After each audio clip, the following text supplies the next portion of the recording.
주 앞에 나온 여러분들을 주의 이름으로 축복합니다.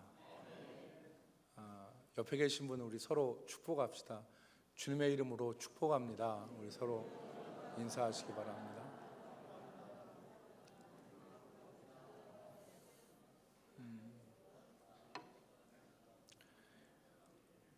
오늘은 우리 교회에 기쁜 일이 있는 날입니다. 앞에 현수막에서도 보시다시피 오늘 우리 교회에 학습 세례식이 있습니다. 세례와 입교하시는 분 3분, 그리고 학습 받으시는 분이 3분. 어제 문답이 있었는데 어릴 때 유아 세례를 받고 만 14세 이상이 되어서 자신의 뜻으로 신앙을 고백하는 학생이 둘이 있습니다. 두 사람의 학생이 있는데, 어렸을 때 부모님이 믿음으로 유아 세례를 받게 하셨죠. 그리고서 이제 14세 이상이 되어서 자신의 뜻으로 신앙을 고백함으로 입교하는 것입니다.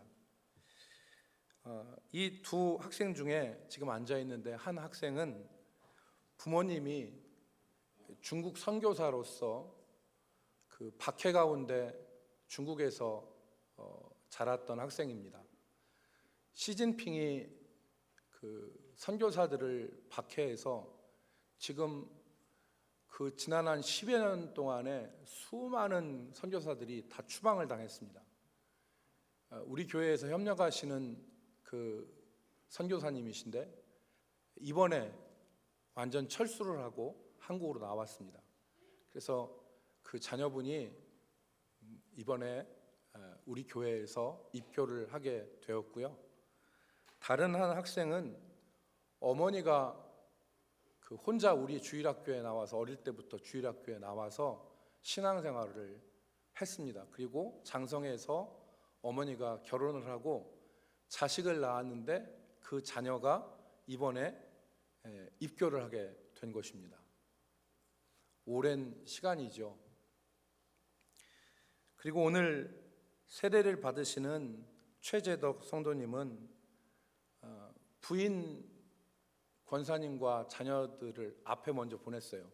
교회 나가라고 보내고, 본인은 미루다가 이번에 최종적으로 본인이 종지부를 찍으면서 세례를 받고 온 가족이 믿음 생활을 하게 된 그런 성도님입니다. 우리 교회에 그런 가정들이 있죠. 부인, 자녀들 다 보내고 가장이 가장 늦게 나와서 신앙생활을 하게 되는 경우가 있는데 얼마나 귀한지 모르겠습니다. 또 오늘 학습을 서는 분 가운데는 아버지와 딸이 동시에 한날 한시에 같이 학습을 받는 가정이 있습니다. 아버지가 학습을 받으시고 딸이 같이 학습을 받습니다.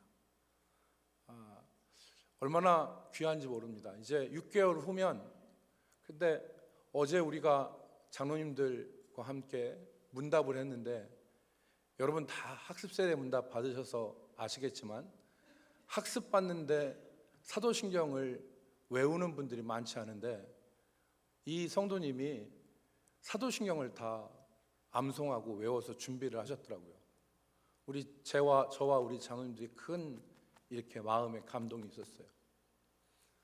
그리고 다른 한 분은 젊은 시절에 주님을 떠나 있다가 우리 교회에 다시 나오게 되어서 서정주 시인의 국화 옆에서의 한 쉽기질처럼 이제는 돌아와 거울 앞에 선 형님 같은 분이 한 분 이제 계십니다.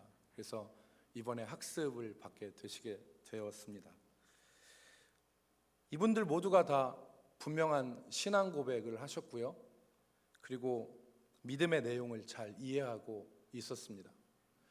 우리 성도분들 가운데도 내 남편이, 내 가족이 예수 믿었으면 좋겠다라고 생각하시고 또 소망하시는 분이 많이 계실 텐데요. 낙심하지 마시고 하나님께서 하나님의 때에 하나님의 방법으로 믿음으로 세워주실 것을 믿습니다. 오늘 저는 첫 표적의 의미와 비밀이라고 하는 제목으로 여러분들에게 말씀을 드리려고 합니다.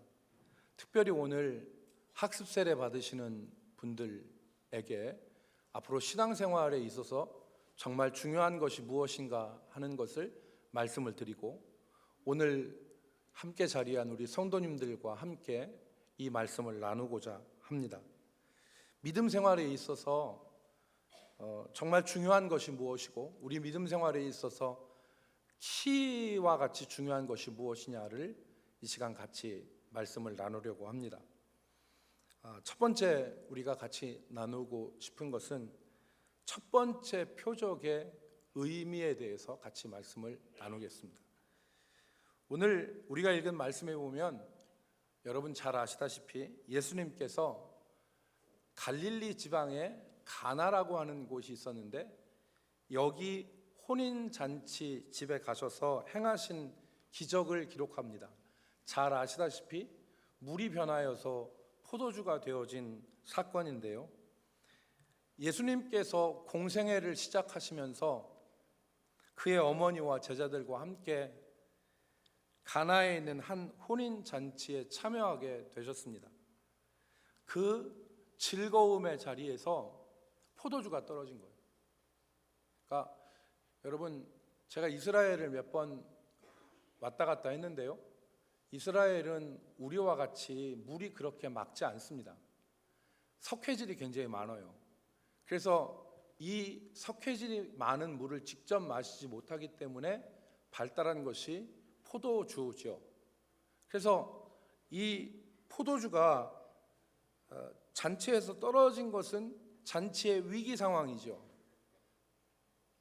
그때 예수님께서 하인들에게 돌 항아리에다가 물을 갖다 채워라, 그렇게 말씀하셨고, 하인들은 예수님의 말씀대로 두세 통 들어가는, 그러니까 돌 항아리가 6개 있었는데 그 한 항아리에 두세 통 들어가는 그런 크기의 항아리였어요. 근데 그 항아리에다가 예수님 물을 채우라고 하시니까 하인들이 항아리 돌 항아리에다가 물을 갖다 아기까지 채웠습니다. 그리고 그 항아리에서 포도주를 떠서 연회를 주관하는 연회장에게 갖다 주었더니 연회장이 그 포도주의 맛을 보고 감탄합니다. 신랑을 연회장이 불러서 이렇게 말하죠. 여러분, 성경에 나온 그대로 읽으면 사람마다 좋은 포도주를 먼저 내고 취한 후에는 낮은 것을 내거늘, 처음에는 좋은 포도주를 내고 취한 다음에는 낮은 포도주를 내거늘 그대는 지금까지 좋은 포도주를 두었도다. 포도주의 품질이 상품이라는 것을 말하는 거예요. 여러분, 11절 말씀에 보면 성경은 이 사건을 예수님께서 갈릴리에서 행하신 첫 표적이다, 그렇게 기록하고 있습니다. 우리가 주목할 말씀이 이 표적이라고 하는 말인데요, 이 표적이라는 말은 이적이나 기적과는 다른 말입니다. 성경에 보면 이적이라는 말도 많이 쓰이고 기적이라는 말도 많이 나오잖아요. 그런데 이 표적이라는 말은 이적과 기적과는 완전히 다른 말이에요. 다시 말해서 기이한 일이라고 하는 기적, 이상한 일이라고 하는 이적, 이것과는 전혀 다른 뜻입니다. 그러면 성경 기자는 왜 우리가 아는 기적이나 이적과 같은 쉬운 말, 기적 같은 말을 이게 미라클이다 라고 얘기했으면 사람들이 쉽게 알아들을 수 있을 텐데, 이 기적이라는 말을 쓰지 않고 표적이라는 말을 구태여 사용했을까요? 이유가 있습니다. 분명한 이유가 있습니다. 여러분, 이 표적이라는 말은 헬라어를 쓰지 않을 수 없는데, 이 표적이라는 말은 헬라어로 세메이온이라는 말입니다. 이 세메이온이라는 말이 무슨 뜻이냐면 가리키는 바 혹은 지시하는 바라는 뜻입니다. 어떤 것을 가리키는 것, 지시하는 것. 예를 들어서 여러분, 우리가 1층에 내려가서 남자 여자의 그림이 있으면 남자 여자가 같이 이렇게 표지판에 붙어 있잖아요. 그럼 거기는 어디를 가리키는 거예요? 그렇죠. 그러니까 우리 남북 교인들은 그런 거 잘 몰라요. 이렇게 화장실 같이 더러운 거 잘 몰라요. 새벽 이슬 같은 것만 알지. 남자 여자가 이렇게 있으면 그 화장실 가리키는 거예요. 그 가리키는 표지를 뭐라고 얘기하면 표적이라고 하는 것입니다. 우리가 길을 가다가 오늘 우리 실제 생활에서 보면 간판이라는 게 있잖아요. 그래서 간판을 봤는데 땡땡 과일 가게 그렇게 간판이 써 있어요. 그러면 그 가게 들어가면 뭐 팔아요? 과일 팔아요. 과일 가게예요. 간판은 과일 가게예요. 근데 여러분, 지나가다가 어느 간판에 보니까 간판에 그릇 하나가 이렇게 있는데 거기에 면발이 쭉 이렇게 올라가 있고 젓가락이 이렇게 하나가 딱 있어요. 그럼 그 가게는 뭐 파는 가게예요? 국수 파는 가게예요. 오로지 오류동에 그거 국수 파는 가게란 말이에요. 거기 가면 국수 팔아요. 도로에서 자가용을 안 가져가고 택시를 이용하려고 하는데 택시가 지나가는데 택시의 머리에 불이 들어와 있어요. 그럼 그 택시는 사람이 탔어요, 안 탔어요? 빈 차란 얘기요. 그 표지가 가리키는 바는 뭐냐면 거기에 사람이 안 탔다는 거예요. 불 들어와 있으면 빈 차, 불 안 들어와 있으면 사람 탄 차. 이성영 장로님, 맞아요, 안 맞아요? 맞잖아요. 그죠? 맞아.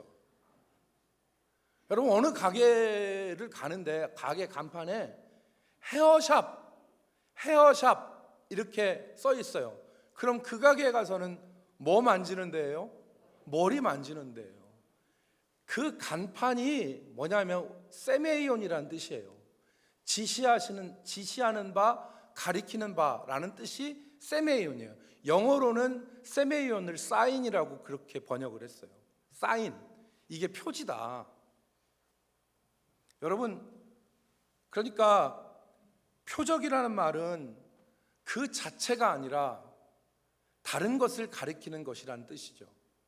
그래서 예수님께서 물이 변하여 포도주가 된 사건을 표적이라고 얘기하는 것은 이런 의미예요.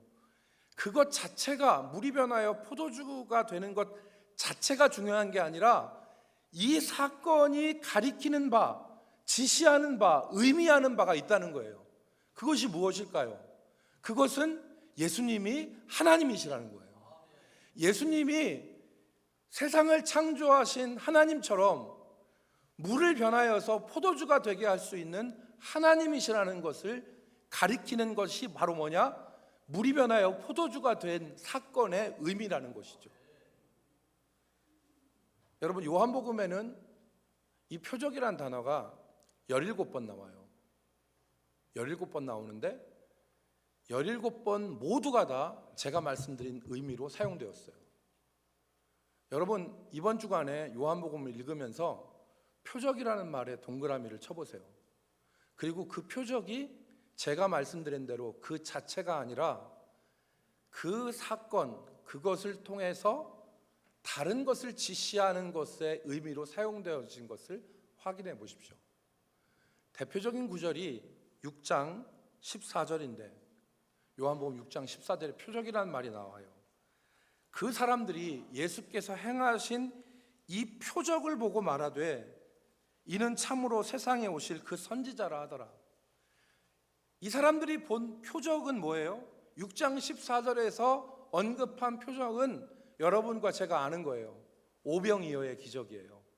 물고기 2마리, 보리떡 5개로 예수님이 5,000명을 먹이신 사건을 표적이라고 얘기했어요. 그 표적, 이 표적은 예수님이 물고기 2마리 보리떡 5개로 5,000명을 먹였어. 와, 여기서 끝나면 안 돼요. 이 사건이 가리키는 바가 있다는 거예요. 그것은 뭘 가리키는 것입니까? 예수님이 단순히 기적을 일으키는 마술사나 아니면 신비한 능력을 가진 그런 존재가 아니라 예수님이 옛날 이스라엘 조상들이 광야에 있었을 때 하나님이 하늘을 여셔서 만나와 메추라기를 먹이신 사건을 바라보게 하면서 예수님은 이 빈들에서 물고기 2마리 보리떡 5개로 5,000명을 먹이신 이 예수님은 어떤 분이냐? 이 예수님이 바로 하나님이다 라는 사실을 지금 가리키는 것이죠. 표적은 그런 의미예요. 그러니까 표적은 그 자체가 아니라 그것을 통해서 가리키는 바가 있는 것을 의미하는 것입니다. 다른 한 구절이 여러분 요한복음 맨 마지막 20장 30절 31절에 있는 말씀이에요. 여기 보면 요한복음 20장 30절 말씀을 보면 예수께서 제자들 앞에서 이 책에 기록되지 아니한 다른 표적도 많이 행하셨으나, 요한복음 20장은 요한복음 끄트머리예요. 21장까지 있는데 끄트머리인데, 요한복음 20장 끄트머리에 이 책에 기록되지 않은 많은 표적을 예수님이 행하셨으나 다 기록하지 못했다는 거예요. 그리고서 31절, 오직 이것을 기록함은 너희로 예수께서 하나님의 아들 그리스도이심을 믿게 하려 함이요 또 너희로 믿고 그 이름을 힘입어 생명을 얻게 하려 함이니라. 이 표적을 기록한 의도가 뭐냐? 이 표적으로 말미암아 예수가 하나님의 아들이심을, 그를 힘입어서 너희가 생명 얻기를 원하기 때문에 이 책에 기록한 것이다. 여러분, 예수님은 이 땅에 계실 때 수많은 이적과 기적을 행하시고 표적을 주셨습니다. 그런데 사람들이 이 표적을 어떻게 받아들였죠? 두 종류입니다. 어떤 사람들이 이 표적을 보고 예수가 하나님의 아들이심을 믿었어요. 이 표적을 통해서 예수가 하나님의 아들이심을 믿었는데, 어떤 사람들은 이 표적을 외면하고 부인하고 거부했습니다. 바리새인 같은 사람들은 예수님의 표적과 이적을 보고도 그 표적들을 다 부인하고 거부하고 외면했어요. 받아들이지 않은 것이죠. 아무리 예수님이 많은 표적을 행하셨어도 그들은 받아들이지 않았던 것입니다. 마이동풍, 소 귀의 경읽기 형태가 된 것입니다. 여러분, 오늘 우리가 살고 있는 이 시대를 생각해 보십시오. 이 시대는 표적이 없을까요? 이 시대에 하나님이 어떤 사건을 통해서 우리에게 지시하시는 바, 가르치시는 바가 없을까요? 수도 없이 많죠. 하나님은 우리의 인생을 통해서, 우리의 인생에서 일어나는 사건과 일들을 통해서 하나님이 우리에게 원하시는 것들을 가르치도록 하시는 것이죠. 믿으시면 아멘 합시다. 하나님이 우리로 그렇게 하시는 거예요. 나에게 하나님의 뜻이 어떤 것임을, 그리고 내가 가야 될 길이 어떤 것임을 가리키는 표적들이 우리에게 주어집니다. 어떤 것은 돌이키라고 하는 표적이에요. 어떤 사건이 일어났는데 그 사건은 우리에게 돌이키라, 너 그 길로 가서는 안 된다 라고 하는 하나님의 표적으로 우리에게 주어지고, 어떤 것은 너 그렇게 살지 말고 기도해라 라고 하는 표적으로 우리에게 주어지는 것이 있습니다. 믿음 생활에서 정말 중요한 것은 뭐냐면, 예수님 당시의 바리새인들처럼 수많은 표적이 자신의 삶에 주어짐에도 불구하고 깨닫지 못하고 외면하고 거부하는 것이 아니라, 자신에게 주어진 표적들을 통해서 하나님이 말씀하시는 것, 하나님이 원하시는 것을 깨닫는 것입니다. 여러분, 찬송가 485장, 세월이 흘러가는데, 세월이 흘러가는데 이 나그네 된 나는, 그 찬송 있잖아요. 이 찬송 4절에 큰 풍파 일어나는 것 세상 줄 끊음일세 주께서 오라 하시면 내 본향 찾아가리. 저 요단 강가 섰는데 내 친구 건너가네. 저 건너편에 빛난 곳 내 눈에 와도 다. 이 가사에 큰 풍파 일어나는 것 세상 줄 끊음일세. 인생에서 여러 가지 일이 일어나는 게, 인생의 풍파가 일어나는 거 하나님이 세상 줄 끊으라는 표적으로 주셨다는 것입니다. 하나님이 돌이키라고 주신 표적, 하나님이 기도하라고 주신 사인, 여러분 그것들 우리 가운데 있습니다.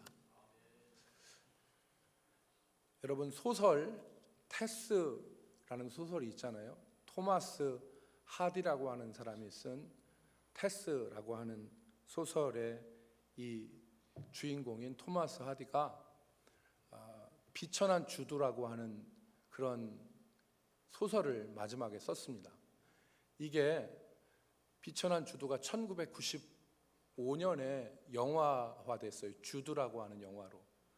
그런데 18세기 영국을 배경으로 한 영화인데 한마디로 딱 얘기하면 무슨 영화의 내용이 뭐냐? 금지된 사랑을 하는 남녀 얘기예요. 해서는 안 될 사랑을 하는 남녀 얘기입니다. 여자는 유부녀였고 남자도 결혼을 한 사람입니다. 그런데 두 사람은 주변의 권고를 듣지 않고 동거를 하기 시작합니다. 당시 사회가 오늘날 같지 않아서 18세기 영국이기 때문에 이 불륜 커플을 사회적으로 비난하죠. 그리고 이 불륜 커플에게 일자리도 주지 않습니다. 남자는 석공이었는데 석공의 일을 하지 못하고, 여자는 보조교사였는데 학교에서 아이들도 가르칠 수 없게 되었어요. 수많은 사건이 일어났습니다. 그럼에도 불구하고 이 두 사람은 자유연애에 대한 고집을 꺾지 않아요. 그리고 자신들이 행한 불륜에 대해서 돌이키지 않습니다. 그러다가 비극적인 한 사건이 일어나요. 그 비극적인 사건이 뭐냐면, 남자가 전처와 사이에서 낳은 아들이 하나 있었어요. 10살 남짓한 아들이었고, 이 두 남녀 사이에 태어난 어린 갓난아이가 있었어요. 그런데 이 두 남녀가, 이 10살 배기 남자아이가, 그 두 엄마 아빠가 날마다 경제적인 것 때문에 싸우고 또 다툼이 있고 고통받고 하는 것을 옆에서 들었을 거 아니에요.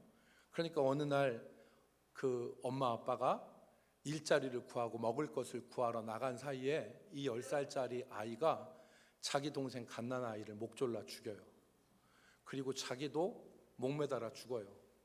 이 아이가 왜 그랬냐면, 우리의 입이 덜어야, 우리가 이 세상에 없어야 엄마 아빠가 고통을 안 당한다고 해서 그런 비참한 일을 해요.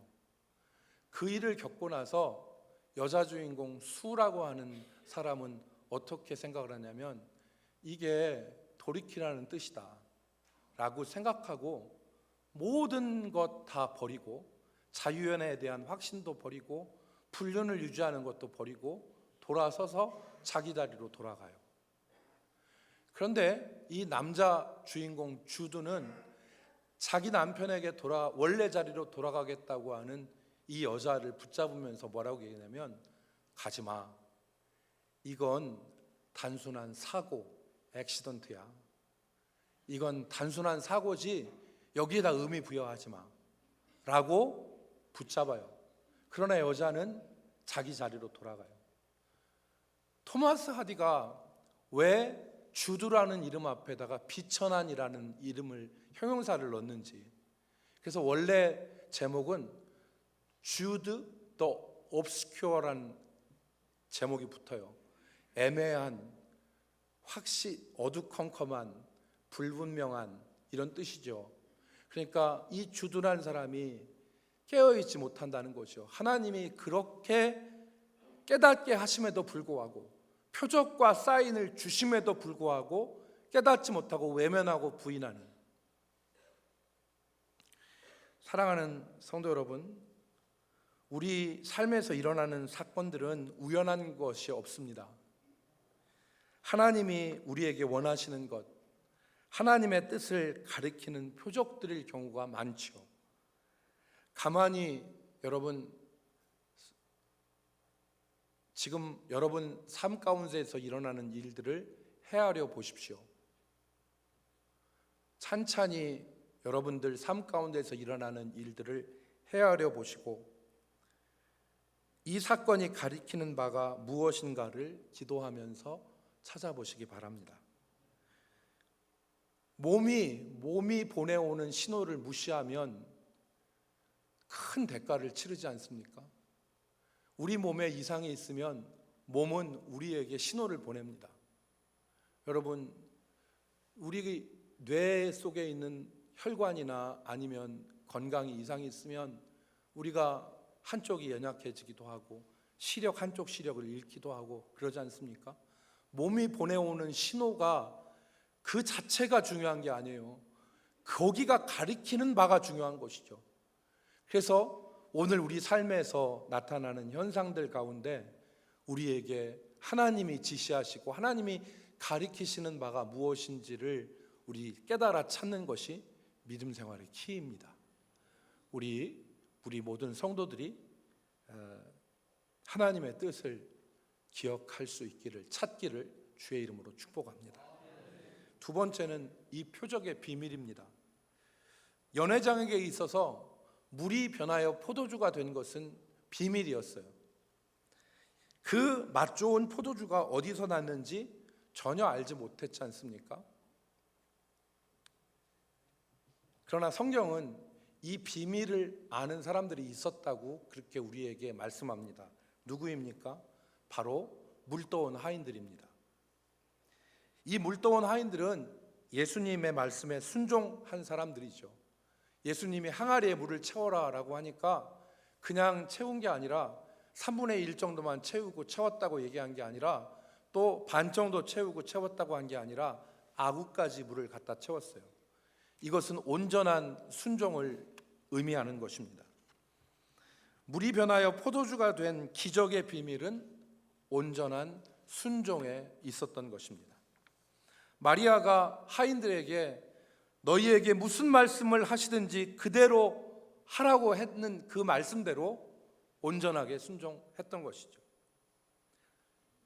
여러분, 죄송하지만 오늘 우리가 사는 시대에 순종이라는 것을 찾아보기가 참 힘듭니다. 많은 사람들이 자기가 주인이 되고 자기가 하나님이 되어서 자기 소견에 옳은 대로 신앙생활 하고 있지 않습니까? 가슴에 손을 얹고 생각해 보세요. 가슴에 손을 얹고 생각해 보십시오. 내가 내 삶의 순종의 모습이 있는지, 아니면 내가 주인이 되고 내가 하나님이 되고 내가 왕이 되어서 내 소견에 옳은 대로 신앙생활하고 있는지. 여러분, 순종이라는 것은 하나님께서 역사하시는 그 역사의 도구요 통로가 되는 것이 순종입니다. 믿으시면 아멘 합시다. 하나님은 순종을 도구로 해서 하나님의 역사를 일으키시고요, 하나님은 순종이라고 하는 통로를 통해서 하나님의 일을 행하시는 것입니다. 여러분, 하나님이 아브라함에게 너 본토 친척 아비의 집을 떠나서 내가 내게 보여줄 땅으로 가라 그렇게 말씀하셨을 때 아브라함이 어떻게 했습니까? 쉬웠겠습니까? 자기의 터전, 보금자리, 기득권이 있는 것을 포기하고 가는 것 쉽지 않습니다. 오늘 아브라함에게 이렇게 얘기하면 나 다른 교회 다닐래, 이렇게 얘기하기 쉽죠. 나 다른 교회 다녀야지. 여러분, 열왕기하 5장에 보면 아람 제국의 군대 장관 나아만이라는 사람이 있었지 않습니까? 이 사람이 부족한 게 없었어요. 권세, 권력, 모든 거 다 갖고 있지 않았습니까? 그런데 이 사람이 몸에 나병으로 고통을 받았습니다. 그래서 이 나아만이 이스라엘에, 유다에 엘리사라고 하는 선지자가 있다는 소문을 듣고 아픈 몸을 이끌고 먼 길을 오지요. 그랬더니 엘리사가 이 나아만한테 어떻게 합니까? 나와서 쳐다보지도 않고 하인을 보내가지고 하는 말이 요단강에 가서 7번 몸을 잠그라, 그렇게 시키잖아요. 이 사람이 분기탱천했습니다. 왜냐하면 나를 어떻게 보고, 내가 이 먼 길을 왔는데 내가 생각할 때는 지가 나와서 내 몸에 손을 얹고 정말 땀을 뻘뻘 흘려가면서 기도해주고 해야지 이게 나을 텐데 나와보지도 않고 가서 7번 몸을 잠그라는 거예요. 이 사람이 하는 말이 뭐냐면, 우리 다메섹에, 아람 제국에 고작이 요단강 같은 강이 없었기 때문에 우리가 여기까지 왔냐. 이 사람이 분이 가득했을 때 아랫사람을 절뒀어요. 그 아랫사람이 이 사람한테 얘기합니다. 주인님, 더한 거 시키셨으면 어쩔 뻔했습니까? 이거 못 하시겠습니까? 이 나아만이 말귀를 알아듣는 사람이었어요. 그래서 마음을 고쳐먹고 요단강에 가서 7번 몸을 잠깁니다. 이 사람 마음이 틀어져 있었으면요, 한두 번 하다 말아요. 마음이 확 틀어져 이렇게 뒤틀려 있으면 하라고 하면 그 7번 하겠습니까? 여러분, 마음이 틀어져 있는데 뭘 하겠어요? 이 사람이 7번 몸을 잠궜다는 얘기는 이 사람이 그대로 받아들였다는 거예요. 그래서 7번을 물에 잠그니까 성경에 뭐라고 기록됐냐면, 이 사람이 그 고통에서 벗어나 그 살이 회복되어 어린아이의 살과 같이 되었더라. 여러분, 이게 바로 순종의 능력이에요. 이게 바로 순종의 위력입니다. 제가 뭐라고 말씀드렸습니까? 순종은 하나님의 기적을 일으키시는 도구요 통로가 된다. 하나님의 기적의 도구요 통로가 됩니다. 어느 목사님 책에 이런 얘기가 나와요. 이 목사님이 그 중국에 있는 유학생 집회에 강사로 갔는데, 중국 코스타 유학생 집회에 강사로 갔는데 한 학생을 만나요. 맨 마지막에 여학생이 찾아옵니다. 이 여학생 말이, 자기가 목사님, 내가 목사님 말씀에 첫째 날 은혜를 받고 둘째 날도 은혜를 받고 셋째 날도 은혜를 받아서 마음이 정말 기쁘고 기쁨이 충만했습니다. 그런데 마지막 날 제 마음이 무겁고 어두워졌어요. 왜 그랬습니까? 그랬더니 하나님께서 은혜를 주셨는데 저에게 하시는 얘기가, 너 아버지한테 가서 아버지 용서한다고 얘기하고 아버지를 사랑한다고 얘기하라고 하나님이 자기한테 말씀하시는 것 같다는 거예요. 이 여학생의 아버지는 누구였냐면, 젊었을 때 자기 엄마하고 이 여학생을 버렸어요. 그리고 딴 여자 만나가지고 살림 차리고 살았죠. 그리고 엄마한테 생활비 안 주고 돌보지 않고 그렇게 한 아버지였는데, 그래서 엄마가 고생해서 자기를 가르쳤고, 자기도 중국 유학 돈이 많아서 온 게 아니라 고생해서 중국 유학으로 왔던 거예요. 그래서 이 여학생 마음속에 항상 뭐가 있냐면, 우리 아버지는 내가 평생 용서하지 않는다. 내가 평생 우리 아버지 용서하지 않고 미워해야지 아버지는 죄값 받는 거라는 생각이 들었죠. 그런데 마지막 날 하나님이 아버지를 용서하라는 거예요. 그러니까 이게 얼토당토도 안 한 거죠. 그래서 자기가 마음이 너무 무거워서 목사님을 찾아왔는데, 그 목사님이 그 여학생의 얘기를 듣고 하시는 말씀이 뭐냐면, 자매, 그거 하나님의 음성 맞습니다. 하나님이 일방적으로 아버지 편을 듣는 게 아니라 자매를 고치시고 자매에게 복 주시기 위해서 그렇게 말씀하시는 거예요. 자매가 만약에 아버지에 대한 마음을, 그 마음을 가지고 남편을 만나서 결혼하면 남편과의 관계가 편치 못할 거예요. 남편이 조금만 늦게 오고 남편이 비는 시간만 있어도 남편을 의심하고 남편을 닥달하고 하면서 가정이 늘 찌그락찌그락 하면서 가정이 편치 않겠죠. 그것이 자녀들에게도 이루어지고 가정이 그 상처의 그림자로 얼룩지지 않겠습니까? 그런데 하나님이 은혜를 받은 자매에게 하나님이 역사하셔서 그 모든 것을 고치고 깨끗하게 하셔서 자매의 가정을 행복한 가정으로 만들기 위해서 하나님이 역사하시는 거예요. 이 얘기를 듣고 자매가 깨달았어요. 지금까지는 죽어도 못했어요. 그런데 마음을 바꿔먹고 아버지에게 갔어요. 그리고 아버지에게 용서한다고 하고 아버지 사랑한다고 얘기했습니다.